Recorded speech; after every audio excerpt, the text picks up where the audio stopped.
Okay. So, good morning everyone. So in last class we have discussed all the properties related to the binomial theorem, and we have learned certain concept like how to find the middle term, then term independent of x. Next thing is greatest binomial coefficient, numerically greatest term and its value. These are the things which we have studied till now. ठीक है, clear है? चलो, तो आज का class में जो हमने बायनोमियल मतलब दो टर्म हम कंसीडर कर रहे थे, उसको हम 3 टर्म में कैसे इंप्लीमेंट करेंगे, 4 टर्म में कैसे इंप्लीमेंट करेंगे, 5 टर्म्स अगर रहेगा तो कैसे इंप्लीमेंट करेंगे, वो सीखते हैं। ठीक है, तो उससे पहले आपको ये समझना होगा कि हम दो टर्म को कैसे इंप्लीमेंट किए थे। अगर मैं लिखूं a plus B to the power n था, a plus B to the power n था, तो इसको हमने कैसे लिखा था, याद है आपको? इसका हमारा जनरल टर्म क्या बना था, बोलो तो?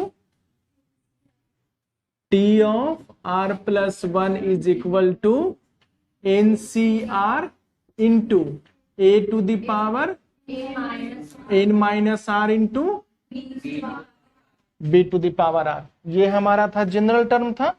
मैं इसको अगर ओपन करता हूं तो ये क्या बन जाएगा, n factorial divided by r factorial n minus r factorial.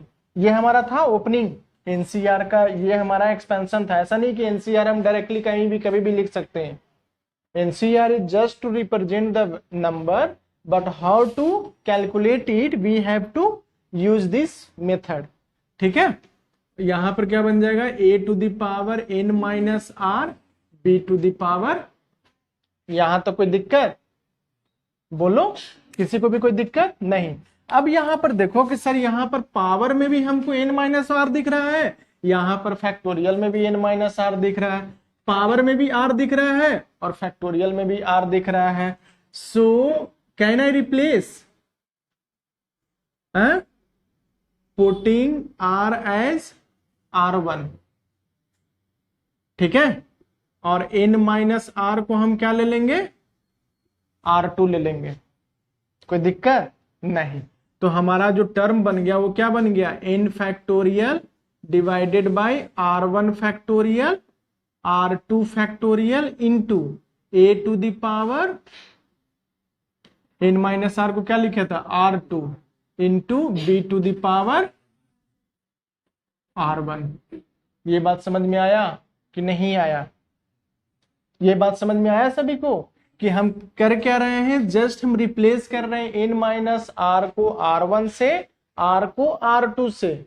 ठीक है, तो देखो यहां पर दो चीज आपको समझने को मिला। आपको क्या समझने को मिला, r1 प्लस r2 किसके बराबर होना चाहिए, ये दोनों को ऐड कीजिए तो n के बराबर होना चाहिए। r1 प्लस r2 किसके बराबर होना चाहिए, n के बराबर होना चाहिए। और r1 कहां से कहां तक लाई करना चाहिए और r2 कहां से कहां तक लाई करना चाहिए, बोलो? 0 टू n तक जाना चाहिए r1, और ये भी कहां से कहां तक जाना चाहिए, 0 से n तक जाना चाहिए। क्लियर है कि नहीं क्लियर है?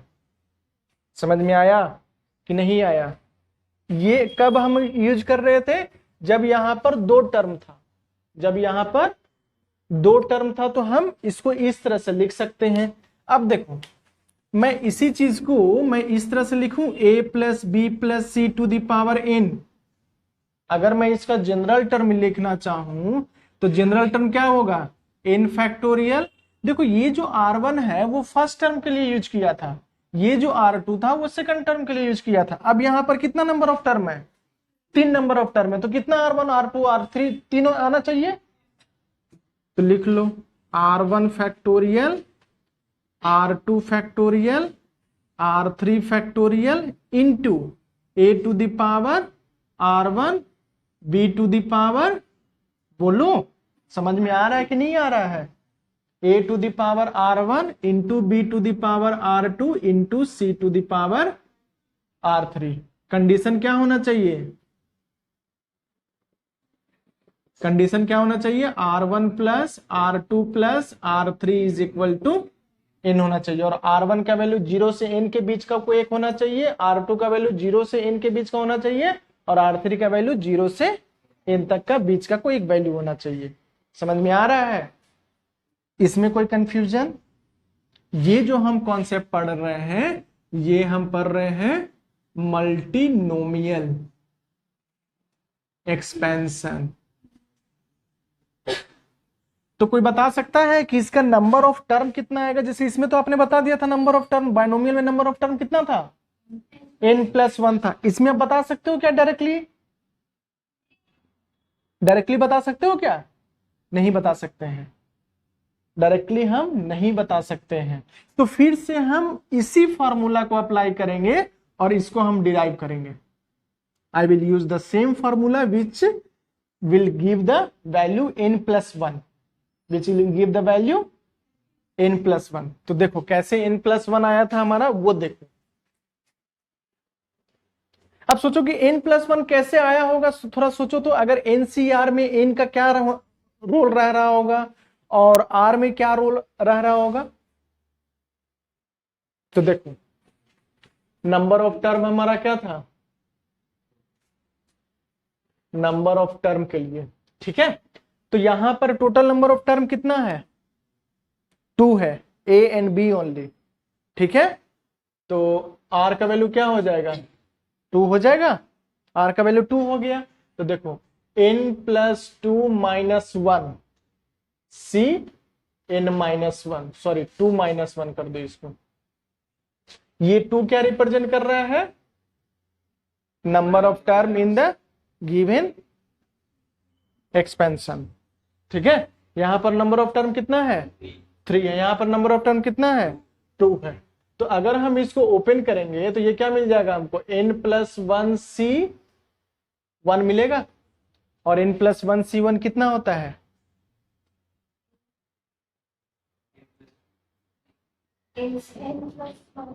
वही तो है, n+1 C1 कितना? n+1। Very good. आपको हमेशा हमने बताया था कि नीचे में अगर 1 रहेगा, तीन वैल्यू हमने याद करने के लिए आपको सिखाया था। कौन कौन सा था? NC0, NC1, NC2। ये 3 वैल्यू हमने याद करने के लिए 4 तक बताया था, लेकिन 3 आपको हमेशा याद रखना है। वो थर्ड के लिए आप कैलकुलेट कर लेना, फोर्थ के लिए भी आप कैलकुलेट कर लेना, लेकिन ये आपको याद रखना है। तो ये सब बात समझ में आ गया। अब यहां पर अगर हम नंबर ऑफ टर्म फाइंड करें, number of term for multinomial, तो बताओ नंबर ऑफ टर्म R क्या डिनोट कर रहा है? Number of term. और N क्या है? Power of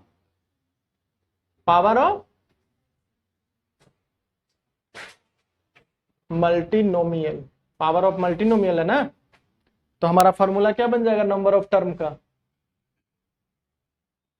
number of term is equal to n plus R-1 C R-1। देखो ना, ये 2 क्या था हमारा? R था ना, नंबर ऑफ टर्म था R। n तो हमारा पावर था ही था, उसमें कोई चेंजेस नहीं होगा। चेंजेस कहां पे होगा? केवल R में हमेशा चेंजेस आता रहेगा। चेंजेस कहां आता रहेगा? कभी यहां पर 3 टर्म रहा तो 3, 4 टर्म रहा तो 4, 5 टर्म रहा तो 5। तो अगर हम इसका देखें, नंबर ऑफ टर्म 3 है, तो क्या बन जाएगा? n+3 - 1 C 3 - 1 is equal to n+2 C। समझ में आया कि नहीं आया? क्लियर है? तो देखो मल्टीनोमियल में बस यही 2 कॉन्सेप्ट आपको सीखना है। पहला है, और देखो मल्टीनोमियल अप्लाई, देखो अभी तक आपने जो 2-3 क्वेश्चन भी ट्राई किया होगा तो उसमें नंबर ऑफ टर्म 3-3 भी आ रहा था, लेकिन हमने उसको बायनोमियल एक्सपेंशन के थ्रू सॉल्व किया था ना, बायनोमियल एक्सपेंशन के थ्रू। लेकिन यहां पर क्या रहेगा ना, तीनों का तीनों टर्म तुमको डिफरेंटली रहेगा। अभी मैं क्वेश्चन सॉल्व करवाऊंगा, आपको पता चल जाएगा कि मल्टीनोमियल का कॉन्सेप्ट कौन से क्वेश्चन में अप्लाई करना है और कौन से क्वेश्चन में बाइनोमियल अप्लाई करके हमको सॉल्विंग कर देना है। समझ में आया कि नहीं आया? क्लियर है? ये वाला हमारा पार्ट क्लियर हुआ। अगर यहां पर 4 टर्म रहता, देखो अगर रहता x plus Y plus Z plus W to the power n रहता, तो इसका जनरल टर्म तो हमेशा हम tr+1 से ही डिनोट कर रहे हैं जनरल टर्म को, तो ये क्या हो जाता है हमारा n factorial divided by r1 factorial r2 factorial r3 factorial r4 factorial into, बोलो a to the sorry x है ना, x to the power r1 into y to the power r2 into z to the power r3 into w to the power. समझ में आया कि नहीं आया? Clear है? कॉपी कीजिए सारा चीज। तो इसमें आपको याद रखने वाला टर्म क्या है? एक ये याद रखना है, ठीक है, ये भी याद रख सकते हो, रख लो। अगर वो याद हो जाएगा तो ये भी याद हो जाएगा। 2 है और तीसरा आपका ये वाला है, कहाँ गया ये नंबर ऑफ टर्म इन, ये आपका 2 फॉर्मूला है इसमें, इसी को हमने एक्सपेंड किया है इसके थ्रू। ऐसा नहीं कि ये और ये अलग है, दोनों सेम है। और इसको हमने कैसे लाया? बाइनोमियल वाला फॉर्मूला के बेसिस पे इसको हमने जनरेट किया है। कुछ नया चीज नहीं है इसमें। बस नया चीज क्या है, जो हमारा r1 plus r2 plus r3 ये तीनों का power sum is equal to n होना चाहिए, जो कि हमारा बाइनोमियल का तो थ्योरम ही था, बाइनोमियल का प्रॉपर्टी ही था ना कि ईच टर्म का जो पावर होना चाहिए वो n के बराबर होना चाहिए। ठीक है, पॉइंट क्लियर है? कॉपी कीजिए सभी लोग। हाँ चलो, तो देखो फर्स्ट वाले क्वेश्चन में अगर आप देखो तो I need the coefficient of, एक टर्म कोई बनेगा जिसका टर्म का कुछ पार्ट क्या है, a b to the power 4 into C to the power 3। तो अगर हमको इस टाइप का क्वेश्चन रहेगा तो इसका पहले हम जनरल टर्म लिखेंगे। ठीक है, तो जनरल टर्म क्या हो जाएगा हमारा, general term is equal to 9 factorial divided by r1 factorial r2 factorial r3 factorial r4 factorial. यहां तक कोई दिक्कत नहीं। अब ईच टर्म का पावर लिखते जाएंगे, तो 1 to the power r1 into a to the power r2 into minus b to the power, याद रखना हमारा यहाँ पर प्लस साइन होना चाहिए था, तो प्लस हम लिखेंगे और माइनस को थर्ड टर्म में इंक्लूड कर लेंगे। ठीक है, और नेक्स्ट क्या हो जाएगा, c to the power r4। ये बात समझ में आया कि नहीं आया? Now compare this a to the power a into b to the power 4 into c to the power 3 with this form. तो देखिए यहां से हमको माइनस साइन तो हमको नहीं चाहिए ना, तो माइनस को बाहर निकालिए पहले। तो हमारा जो टर्म बनेगा वो क्या बनेगा, 9 factorial divided by r1 factorial r2 factorial r3 factorial r4 factorial minus 1 to the power r3 into, अब देखो आपको c, यहां पर c का पावर कितना है, 3 है। बताइए r4 का वैल्यू कितना होना चाहिए, 3 होना चाहिए। क्लियर है? समझ में आया कि नहीं आया? सिमिलरली r3 का वैल्यू बताइए कितना होना चाहिए, 4 होना चाहिए, हाँ या ना? चलिए r2 का वैल्यू कितना होना चाहिए, 1 होना चाहिए। तो r1 का वैल्यू कितना होना चाहिए, आपका क्या कंडीशन था, r1 plus r2 plus r3 plus r4 is equal to 9 होना चाहिए था। तो 3 प्लस 4 प्लस 1, तो r1 का वैल्यू कितना होना चाहिए, 1 होना चाहिए। तो सबको ऐड करके 9 आ जाएगा। आ गया हमारा r1 r2 r3 r4 का वैल्यू आ गया। अब इसको पुट कीजिए तो कोएफिशिएंट क्या मिल जाएगा, coefficient of a b to the power 4 c to the power 3 is equal to क्या मिल जाएगा मुझे, 9 factorial divided by R1 1 factorial, R2 1 तो 1 factorial, R3 4 4 factorial, R4 3 factorial into -1 to the power R3 का value 4 है तो 4 यहां पर लगा देंगे। समझ में आया? तो क्या बन जाएगा हमारा 9 factorial divided by 4 factorial 3 factorial, -1 to the power 4 is 1, कोई फर्क नहीं पड़ता है। इसको सिंप्लीफाई कीजिए तो कितना हो जाएगा 9 into 8 into 7 into 6 into 5।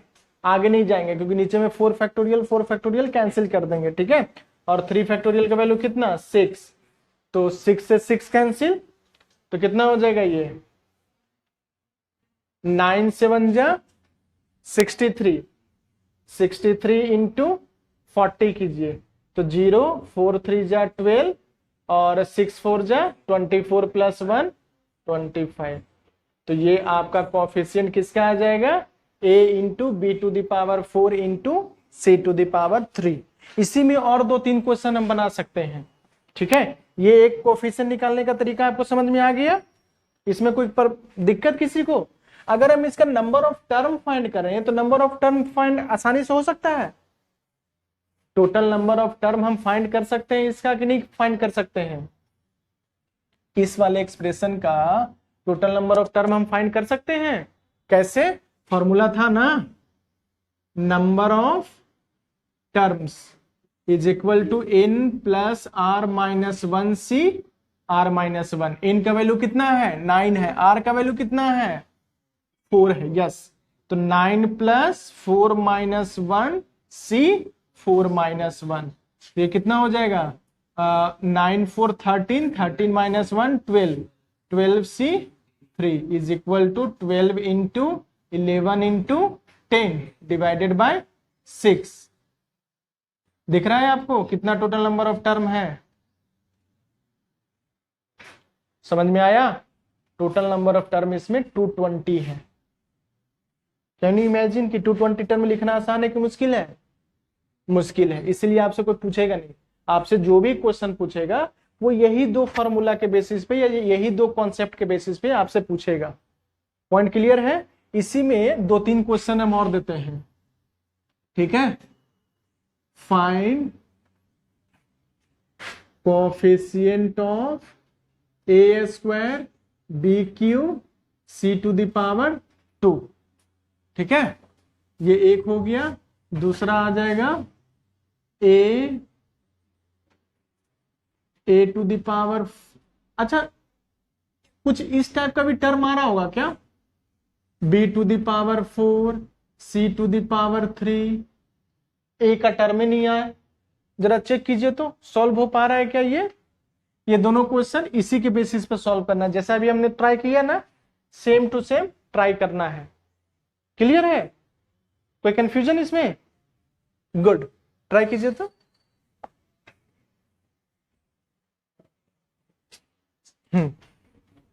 So what is our second question?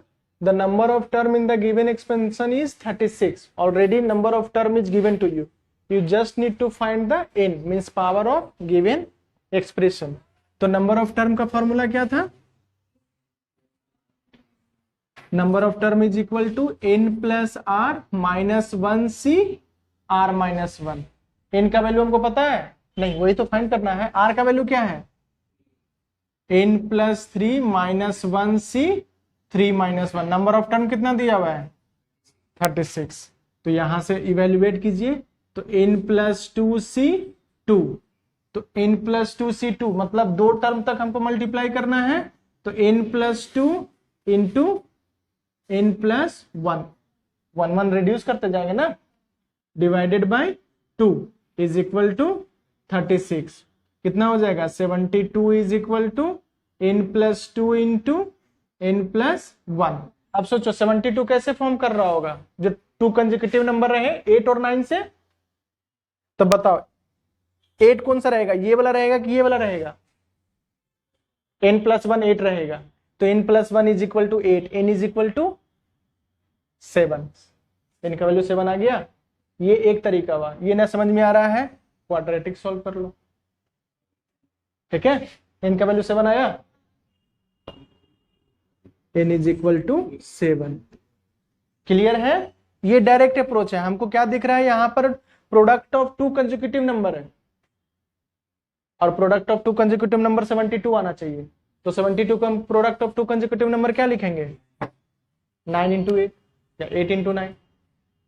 और भी नंबर है, प्रोडक्ट ऑफ टू नंबर है जो 72 हमको देगा, कौन कौन सा, 12 इंटू 6, लेकिन कंसेक्यूटिव नहीं है, हमको चाहिए कंसेक्यूटिव नंबर। और कैसे पता चल रहा है कंसेक्यूटिव है, देखो ना एक ही का डिफरेंस है ना दोनों के प्रोडक्ट में, तो एक का डिफरेंस हो तो ये कंसेक्यूटिव तो हुआ लगातार। क्लियर है? और ये दोनों का सॉल्यूशन ये रहा हमारा। ठीक है, नेक्स्ट क्वेश्चन और ट्राई कीजिए।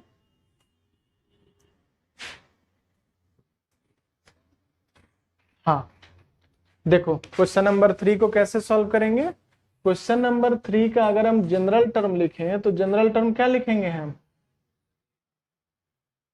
General term is equal to 6 factorial divided by r1 factorial, r2 factorial, r3 factorial into ab to the power r1 bc to the power r2 and ca to the power r3। General term clear है? किसमें confusion है general term में बताओ। तो इसमें क्या दिख रहा है, हमें सेम बेस का डिफरेंट पावर दिख रहा है, सेम बेस का डिफरेंट पावर दिख रहा है। तो हम क्या करेंगे, दोनों को कंबाइन करेंगे। तो क्या लिख देंगे, a टू द पावर यहाँ पे r1 है, यहाँ पे r3 है, तो r1 plus r3, b to the power r1 है, यहाँ पर b to the power r2 है, तो r1 प्लस r2, और यहाँ पर क्या है, c to the power r2 plus r3, और यहाँ पर क्या मिल जाएगा हमको, 6 factorial divided by r1 factorial, r2 factorial, r3 factorial into. समझ में आया यहाँ तक कि कोई दिक्कत बोलो नहीं। तो अब आपको क्या करना है, कोफिशिएंट के साथ इक्वेट करना है। तो यहाँ पर a का पावर 3 है, मीन्स r1 प्लस r3 का पावर भी क्या होना चाहिए, 3 आना चाहिए। तो r1 plus r3 is equal to 3। Next आ जाओ, r2 plus r1 is equal to 4 आना चाहिए, और r2 plus r3 is equal to 5 आना चाहिए। ये आ गया तीनों, और तीनों में क्या रिलेशन है, r1 plus r2 plus r3 is equal to 6 होना चाहिए। r1 प्लस r3 का वैल्यू 3 दिया हुआ है, तो r2 का वैल्यू कितना हो जाएगा, 3 हो जाएगा। तो r2 3 हो गया, r1 इज इक्वल टू 1 हो जाएगा। r2 का वैल्यू 3 हो गया, तो r3 का वैल्यू 2 हो जाएगा। r1 r2 r3 निकल गया, उसके बाद क्या हो जाएगा, हमारा कोफिशिएंट निकल जाएगा। क्लियर है? कोई कंफ्यूजन इसमें है? कोफिशिएंट निकालने में कोई कंफ्यूजन नहीं। नेक्स्ट क्वेश्चन सिमिलरली ट्राई कीजिए।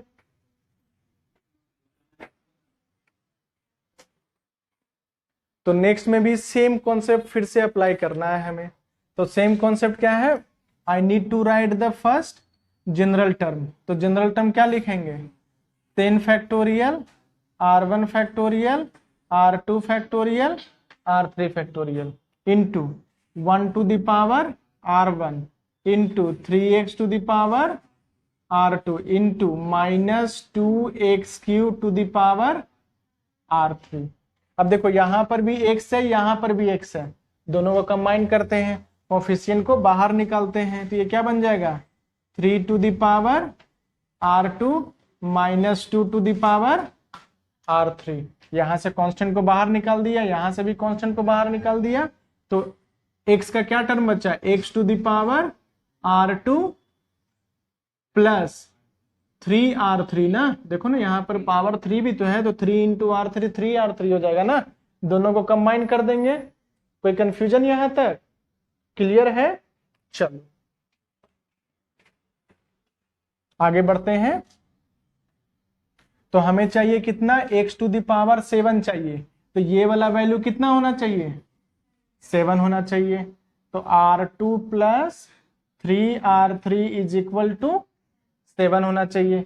ये तरीका सही है, कोई दिक्कत नहीं। और एक हम क्या जानते हैं, R1 plus R2 plus R3 is equal to 10 होना चाहिए। यहां तक भी कोई कंफ्यूजन बोलो नहीं। अब सोचो कि R1 का वैल्यू अगर हम यहां रखते हैं कितना, 1 रखते हैं, देखो यहां पर क्या होगा ना, हमको x⁻7 का एक टर्म नहीं मिलेगा, हो सके 2-3 टर्म मिलेगा। क्योंकि क्यों ऐसा हो रहा है, क्योंकि हमारे पास इक्वेशन कितना बना, 2, वेरिएबल कितना है, 3 है। तो जब भी इस टाइप से रहे ना, तो हम कोई आर्बिट्रली वैल्यू यूज करना शुरू करेंगे, ठीक है। क्योंकि हमें पता है R1 कहां से कहां तक मूव करेगा, 0 से 10 के बीच का कोई वैल्यू रहेगा, ठीक है। और हम R3 पे क्यों ज्यादा फोकस कर रहे हैं, क्योंकि इसको 3 से मल्टीप्लाई भी करना है, ठीक है। तो देखो यहां पर हम R3 का वैल्यू एक 0 रखते हैं। चलो स्टार्ट करते हैं फाइंड करना। R3 का वैल्यू 0 रखा, तो R3 का वैल्यू तो 0, तो ये कितना हो गया, ये 0 हो गया। तो R2 का वैल्यू कितना हो गया, 7। R2 का वैल्यू 7 हो गया, तो R1 का वैल्यू कितना हो गया, सब मिला के 10 आ गया, कोई दिक्कत नहीं। अब चलो R1 का वैल्यू 1 रखो, तो 1 रखेंगे तो ये 3 हो जाएगा, तो 3 तो ये 4 हो जाएगा। तो R2 का वैल्यू कितना, 4। R2 का वैल्यू 4 हो जाएगा, तो R1 का वैल्यू कितना हो जाएगा, 5। समझ में आया। चलो अब R2 का वैल्यू 2 रखो, तो 3 2 जा 6, 6 को राइट हैंड साइड शिफ्ट कीजिए, तो 7 माइनस 1, 7 माइनस 6 1, तो R2 का वैल्यू 1। अब R3 का वैल्यू क्या हो जाएगा, 7 हो जाएगा। चलो R3 का वैल्यू 3 रखो, तो 3 3 जा 9, 7 माइनस 9 -2। अलाउड है R2 का वैल्यू -2 होना, क्यों नहीं अलाउड है, क्योंकि R2 का वैल्यू कहां से कहां तक जाना चाहिए था, 0 to 10 जाना चाहिए था, और 0 to 10 में -2 तो नहीं आता है, तो ये हमारा इनवैलिड हो गया। तो यही 3 कॉम्बिनेशन हमारे पास पॉसिबल है। समझ में आया कि नहीं आया। तो एक बार क्या करना है, अगर आपको कोएफिशिएंट निकालना है तो एक बार R1 का वैल्यू 3, R2 का वैल्यू 7 और R3 का वैल्यू 0 करना है, प्लस अगेन R1 का वैल्यू 5, R2 का वैल्यू 4, R3 का वैल्यू 1। समझ में आया। तो यहां पर 3 बार आपको ऐड करना है इसको। क्लियर है, नया चीज सीखने को मिला ना इसमें भी। ऐसा नहीं है कि केवल हमने पावर को ही कंबाइन किया है, यहां पर हमने ये सीखा कि अगर 2 इक्वेशन हमारे पास दिया हुआ रहेगा तो उसको हम कैसे हैंडल करेंगे। ऐसा नहीं है कि 2 इक्वेशन है तो हम हैंडल नहीं कर सकते, कर सकते हैं, क्योंकि आपके पास 2 इक्वेशन ही, आपके पास 5 इक्वेशन है। कैसे, R1 का वैल्यू कहां से कहां तक जाना चाहिए, 0 से 10। R2 का वैल्यू कहां से कहां तक जाना चाहिए, 0 to 10। R3 का वैल्यू कहां से कहां तक जाना चाहिए।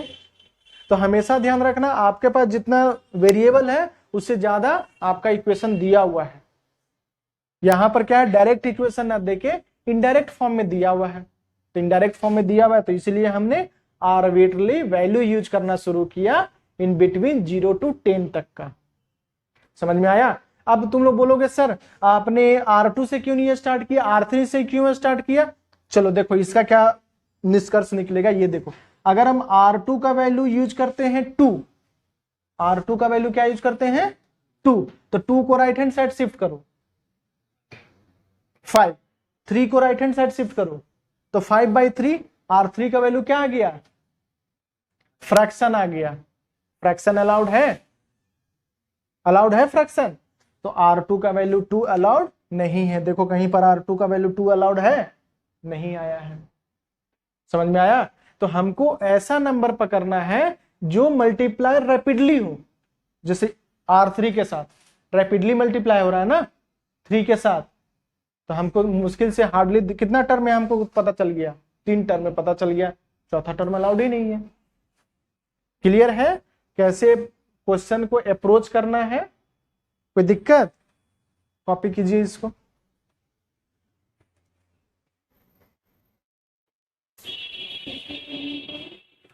चलो तो व्हाट भी देखो रैशनल इंडेक्स का क्या मतलब है, यहाँ पर जो दो टर्म हम लोग जो रिस्ट्रिक्ट कर रहे थे, कौन कौन सा दो वर्ड था? एक था कि हमारा पावर हमेशा पॉजिटिव होना चाहिए और होल नंबर होना चाहिए। ये हमेशा आपको हम इंडिकेट करते आ रहे थे कि हमेशा वो पॉजिटिव होना चाहिए और होल नंबर होना चाहिए। इस वाले में क्या है कि पावर हमारा क्या होना चाहिए? फ्रैक्शन में होना चाहिए या फिर पावर नेगेटिव होना चाहिए। जो इंडेक्स बोल रहा है ना, वो इंडेक्स हमारा पावर को ही बोल रहा है, ठीक है ना। ये दोनों टर्म इसमें हम कैसे करेंगे? देखो है तरीका वही है जो हमने सीखा था। बाइनोमियल एक्सपेंशन का तरीका क्या था हमारा? a plus B to the power n है, ठीक है। तो इसका हमने एक्सपेंशन कैसे किया था? इसका एक्सपेंशन किया था nc0 a to the power n plus nc1 a to the power n minus 1 b to the power 1 plus nc2 a to the power n minus 2 b का पावर 2, ठीक है। ये कब हम अप्लाई करते थे? When n is whole number, ठीक है। अब इस वाले केस में क्या होगा? जब भी आपका रैशनल फ्रैक्शन होगा, पावर हमारा रैशनल होगा, तो इसमें दो तीन पॉइंट को ध्यान रखना है। पहला पॉइंट को क्या ध्यान रखना है कि जो हमारा फर्स्ट टर्म रहेगा वो हमेशा 1 होना चाहिए, ठीक है। फर्स्ट टर्म हमेशा 1 होना चाहिए। तो अगर इसको हमको 1 बनाना है तो हम क्या करेंगे? तो यहां पर जनरली कुछ इस टाइप से हमेशा आपको क्वेश्चन रहेगा, 1 plus X to the power n रहेगा, ठीक है ना। हमारा फर्स्ट टर्म 1 होना चाहिए। अगर फर्स्ट टर्म 1 नहीं है तो कॉमन लीजिए और 1 उसको बनाइए, ठीक है। जैसे यहां पर अगर कुछ इस तरह से रहता, a plus X to the power n रहता, तो क्या करते? a to the power n को हम कॉमन ले लेते, तो 1 upon a plus x divided by a to the power n बन गया। सॉरी, समझ में आया? तरीका समझ में आया कि अगर नहीं दिया हुआ है, बनाना है, तभी हम ये अपना जो फॉर्मूला है, जो एक्सपेंशन है, वो हम अप्लाई कर सकते हैं। अदरवाइज फिर वो गड़बड़ हो जाएगा, ठीक है ना। तो हम पहले इसका एक्सपेंशन देख लेते हैं। 1 plus X to the power n का एक्सपेंशन देखते हैं, ठीक है। तो 1 plus X to the power n का एक्सपेंशन देखेंगे तो हमारा फर्स्ट टर्म क्या रहता है? nc0, और nc0 का वैल्यू कितना? 1, तो 1 हो जाएगा। फिर nc1 का वैल्यू कितना? n into x। देखो ना, b का पावर 1 है ना, a का पावर तो वो कुछ इफेक्ट ही नहीं करेगा। प्लस nc2 कितना? n, बोलो, n minus 1 divided by 2 factorial into X square, ठीक है। नेक्स्ट आ जाओ, n into n minus 1 into n minus 2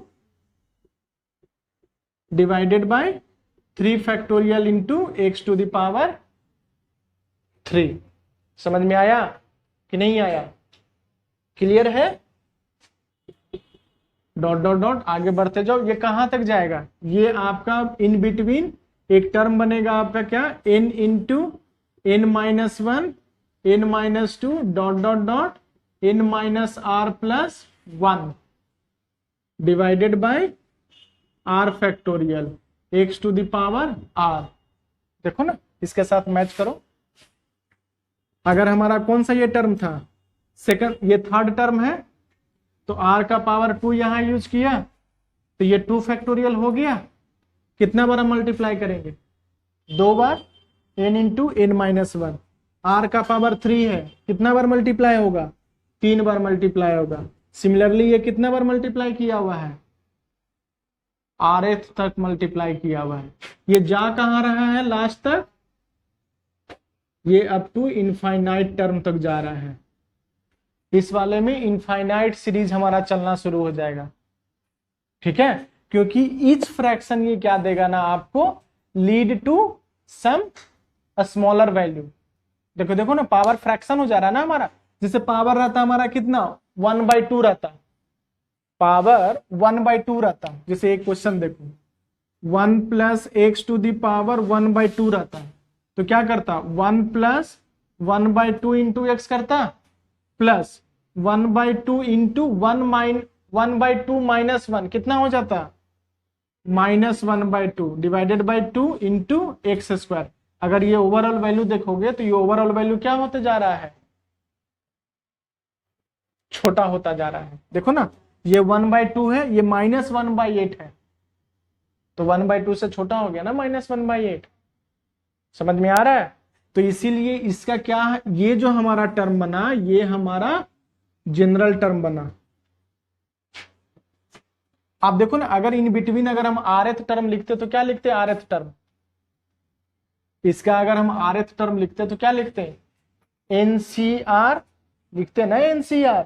NCR को अगर आप ओपन करोगे तो यही आपका एक्सपेंशन बनेगा।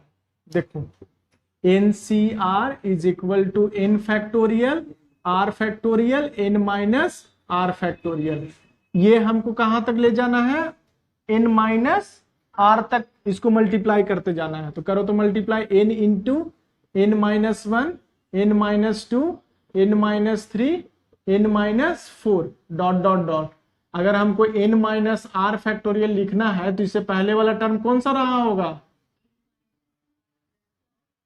+1 रहा होगा, divided by r factorial into n minus r factorial. ये और ये कैंसिल हो गया। तो आपको समझ में आया कि ये हमारा क्या बन जाएगा, जनरल टर्म बन जाएगा। और फिर जनरल टर्म हम क्या लिखेंगे, TR नहीं लिखेंगे, T ऑफ R प्लस 1 लिखेंगे। ये बात क्लियर है कि नहीं क्लियर है, क्लियर है? तो क्लियर है तो आपको इसमें से ना 4-5 एक्सपेंशन याद रखना है, कैलकुलेशन फास्ट हो जाएगा। जैसे आपको याद करवाया था NC0 NC1 NC2, तो कैलकुलेशन फास्ट हुआ था। तो उसी तरीका से 3-4 एक्सपेंशन आपको इसमें से याद रखना है। कौन कौन सा एक्सपेंशन याद रखना है, 1 plus X to the power -1 का एक्सपेंशन याद रखना है, ठीक है।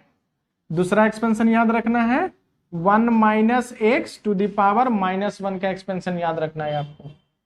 आसान है, अगर आप देखोगे ना तो जानते हो क्या बन जाएगा, ये बन जाएगा 1 minus X plus X square minus X cube plus X to the power 4। इस तरह से आपका बढ़ता चला जाएगा। देखो कैसे, इनका वैल्यू कितना है, -1, इसमें पुट कीजिए तो -1 इंटू एक्स माइनस एक्स। अब यहां पर आ जाओ, -1 -2, तो -1 into -2 2 divided by 2 1 into X square. समझ में आ रहा है कि नहीं आ रहा है? एक्सपेंशन क्लियर है? इसको आपको याद रखना है। तो इसका जानता क्या हो जाएगा, 1 plus X square plus X to the power 4 3 plus X to the power 4। बताओ टफ है कि आसान है? आसान है। दोनों को ऐड कर देंगे कभी कभी, दोनों को सब्ट्रैक्ट कर देंगे कभी कभी, है कि नहीं? अच्छा नहीं लग रहा है? ये बायनोमियल थ्योरम का सबसे आसान टॉपिक है, सबसे आसान है ये, कुछ नहीं करना है। जानता है इसमें कभी कभी ऐसा क्वेश्चन आएगा कि इग्नोर द हायर पावर, ऐसा क्वेश्चन में दिया हुआ रहेगा इग्नोर द हायर पावर। तो जस्ट आपको 2 या 3 टर्म लिखना है और चौथा टर्म से आपको गायबे कर देना सारा चीज। आप अभी तक सॉल्व कर रहे थे तो किसी भी टर्म को इग्नोर कर रहे थे नहीं, क्योंकि सारा पावर क्या दे रहा था, और बड़ा होते जा रहा था, कोफिशिएंट बड़ा होते जा रहा था। यहां पर coefficient as you move ahead coefficient getting decreases, तो इसीलिए पावर को बोलता है कि भाई इग्नोर कर दो। क्योंकि पावर भी इसमें क्या होता है ना, एक कंडीशन यहां पर ये अप्लाई हो जाता है कि जो x का जो वैल्यू है ना वो लेस देन 1 हो जाता है। जो x का वैल्यू है वो 1 से छोटा रहना चाहिए। अब सोचो कि 1 से छोटा रहेगा तो एक्स स्क्वायर का वैल्यू x से बड़ा रहेगा कि छोटा रहेगा,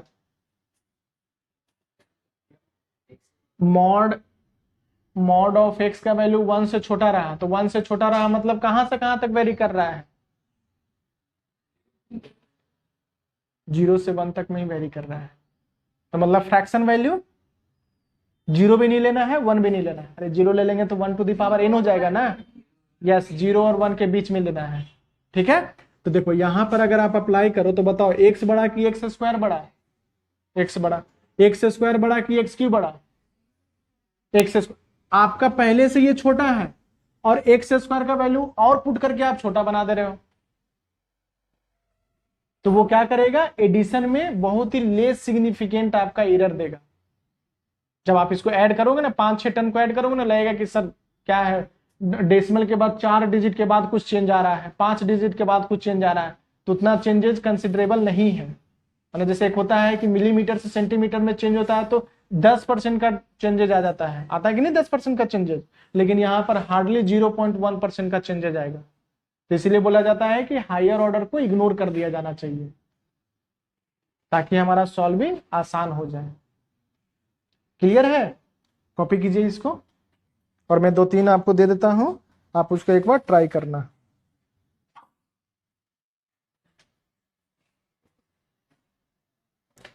एक ये फॉर्म हो गया x + 1 x - 1, दूसरा आ जाता है,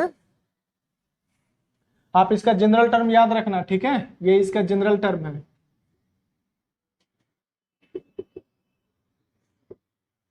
general term of rational index, ठीक है। इसमें मैं क्वेश्चन नेक्स्ट क्लास में करवाऊंगा, आज इसलिए मैं आपको बता दिया ताकि आप इसको उसके साथ रिलेट कर सको, जो हमने सीखा है उससे आप रिलेट कर सको। अगर ये रिलेट करना सीख गए, आपको ये नया नहीं दिखेगा, हमने बस उसी को ओपन किया। देखो ना, NC0 का वैल्यू कितना, NC1 का वैल्यू कितना, n, NC2 का वैल्यू कितना, n into n - 1 divided by 2 factorial, NC3 का वैल्यू कितना, n into n - 1 into n - 2 divided by 3 factorial. उसी चीज को हमने ओपन किया है, लेकिन यहां पर आपको ये याद रखना है, वो वाला नहीं याद रखना। वो वाला याद करोगे मिस्टेक करोगे ही करोगे, क्योंकि यहां पर आपका एक कंडीशन क्या आ गया है कि फर्स्ट टर्म आपका हमेशा 1 रहना चाहिए, तभी हम ये फॉर्मूला अप्लाई कर पाएंगे। लेकिन उसमें था ऐसा कुछ कंडीशन कि फर्स्ट टर्म 1 रहना चाहिए? नहीं था ऐसा कुछ कंडीशन। उसमें कंडीशन क्या था कि पावर होल नंबर होना चाहिए केवल, बस। आप ये याद रखना, 1 + x² to the power -1, 1 - x² to the power -1, ये 4 एक्सपेंशन आप याद रखना। और आप एक बार ट्राई करके देखना कि एक्सपेंशन सही आ रहा है कि गलत आ रहा है। जो